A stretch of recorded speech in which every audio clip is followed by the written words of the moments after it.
Every evening, in a quiet neighborhood in Minnesota, 75-year-old Mrs. Helen Brooks sat by the window of her small wooden house, always at the same time, always with the same object in her hand, a yellowed envelope, its edges cracked and worn from decades of holding it close. She had carried that letter for 46 years, but she had never opened it. People in the neighborhood whispered.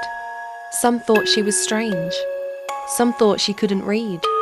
Others thought she kept it simply for memories. But nobody knew the truth.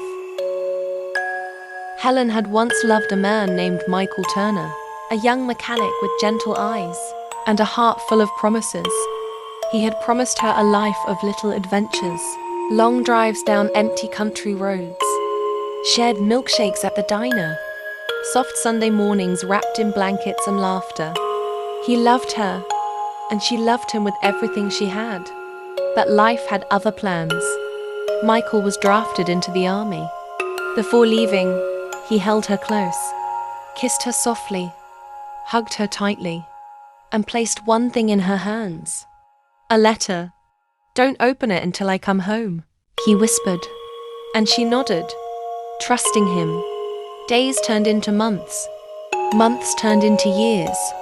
And then the call came. The call that breaks more hearts than it informs. Michael wasn't coming home. Everyone told Helen to open the letter, to move on, to let herself heal. But she refused. "He asked me to wait," she said softly. "And I will wait until God tells me otherwise."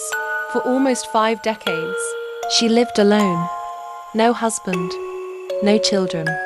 Just that one promise, sealed inside an envelope that carried her entire youth.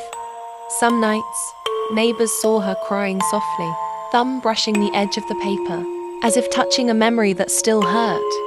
Her heart wasn't broken because he died. Hearts don't break from death. They break from unfinished love.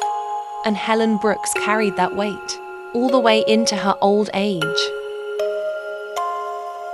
She still sits by the window, still holds the letter, still waits for a man who walked out of her life but never left her heart.